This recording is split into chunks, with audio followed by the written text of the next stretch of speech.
Full moon in the sign of Aquarius. This full moon is happening on August 1st, 2023 at 2:32 p.m. Eastern Time. That is 11:32 a.m. Pacific Time for reference at 9 degrees and 16 minutes of the sign of Aquarius. It is making several aspects. One of the only major aspects it has going is a square to Jupiter. So the sun and the moon are both in square to Jupiter, and we're going to jump into this, my channel messages for this full moon, as well as just an overall energy update for you guys. If you are new here though, my name is Leah, aka the Cosmic Rose, and we do astrology 101, tarot, and spirituality here on my channel. Go ahead and like and subscribe if you aren't already, so you can stay up to date on the current astrology as well as your all sign tarot horoscopes and spiritual topics. So let's jump into this full moon in Aquarius, guys.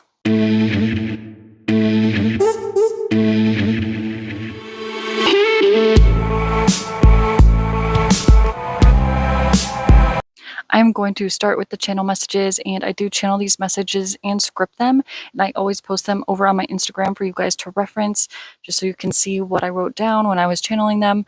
But the first message that was coming through is that we are really redefining what we know as a collective and what we see in our being in this world as individuals and as a collective.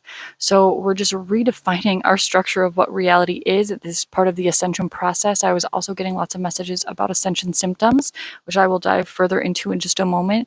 But we're facing a lot of changes as a collective right now, and this is really about being open to those changes, surrendering to those changes. Aquarius is a fixed air sign, so there is a lot of air energy going on. There's also a lot of fire and earth, but this is a super full moon, so I didn't mention that part, but being a fixed sign, we are resistant and reluctant to undergo these changes. So this is about surrendering to the changes that are inevitable within the collective or in our individual lives, depending on where you have Aquarius in your chart. You're definitely going to want to pay attention to where around 9 degrees of Aquarius is, if you have any other aspects going on, any other planets in Aquarius, or anything going on natally. If you guys want to know a little bit about how this full moon or the new moon in Leo or the full moon in Pisces are going to affect you in your natal chart, you can message me on any of my platforms to book a reading. I will have my website up in the next few weeks, so you guys will be able to book right on there. But in the meantime, just DM me personally. But getting back to the channel messages, I feel like this is really us accessing higher levels of our consciousness, because Aquarius is the second to the last sign of the zodiac, and this is where we really get into other realms. And obviously there's a lot of crazy things going on in the media. We don't really know how to discern what is true, what is false, what is really going on. And I feel like this is really about tapping in energetically. There is a lot of crown chakra energy going on, so being sure that not only our crown, but all of our chakras are clear. Don't try to clear your crown before you clear any of your other chakras. Highly advised to make sure all your chakras are aligned. But there is an emphasis on the crown chakra being activated during this full moon in Aquarius. I also feel like there is a lot of circulating thought patterns. And remember that we are all tapped into the collective consciousness. So this is an energy that the whole collective is feeling. It's very airy, even though the emphasis is on fire. It is Leo season. Aquarius is the opposite sign to Leo. So we have fixed fire and we have fixed air. And with all this circulating air energy, I think it's going to be extremely important for us to utilize grounding. If you guys are in a part of the world that you can go out and put your bare feet on the ground, I would highly advise to do that. But if you aren't, you can always use visualization, meditation, breath work, Reiki, crystals, things of that nature to help you ground your energy out, being sure that your chakras are aligned, cleared, and there's no stagnant energy, cleansing and protecting yourselves in your homes, vehicles, anything really of yours that needs cleansing and protecting will be extremely beneficial for you as you're moving through this energy. And that's the key, is to move through it. Don't stay stagnant, because there is a little bit of a stuck energy with Pluto bending the nodes. Pluto is squaring both the north and the south node, which just moved in to the signs of Libra, and the north node being in Aries from Taurus, Scorpio.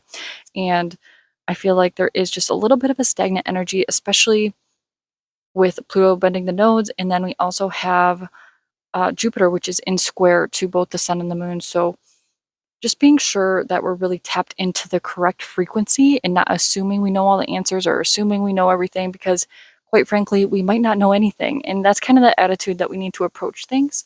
And Aquarius is a sign that is very innovative and future oriented. So we need to move towards the future knowing that any possibility is possible. You know, we are ascending into a higher consciousness, and we need to prepare for all the responsibilities and any pitfalls that may come along the way. This is kind of like a death and rebirth transformation process, because Pluto is still bending the nodes, even though Pluto was the dispositor of the South Node in Scorpio for the last year and a half. Now that the South Node is in Libra, Venus is the dispositor, which Venus is retrograde in Leo, stationed in Leo for the first time in our lives. Pluto is still significant because it is squaring the nodes, and Pluto retrograde back in Capricorn is really transforming the way that we view ourselves. It's transforming the way we review our one-on-one connections, what is important to us in our connections, our values in our connections, how we need to be innovative and move forward with enthusiasm for ourselves, have self-respect, have courage, and ambition to move forward into these higher levels of consciousness. I did channel some crystals that might be helpful for you during this full moon in Aquarius for correlating chakras. They're not in any order, but I got sodalite for the third eye, selenite or celestite for the crown, opal or green aventurine for the heart, lapis for the throat, yellow obsidian or bumblebee jasper for the solar plexus, carnelian or sunstone for the sacral, and hematite and or black tourmaline for the root chakra. Also, I was seeing 2222 for twos. I also saw bumblebees and ladybugs. Ascension symptoms could be running rampant right now, so things like headaches, insomnia, muscle aches, back pain, dry mouth. Just be sure to ground yourself, cleanse, drink a lot of water, get active, making sure you're active in some way, shape, or form. Drinking tea, herbal teas could be helpful, not caffeinated, avoiding alcohol, breath work. Also, chamomile and or magnesium can help ease some of these symptoms, but disclaimer, I'm not a doctor and this is purely for entertainment purposes only. Just have to throw that out there. I'm not a doctor. Always consult your physician.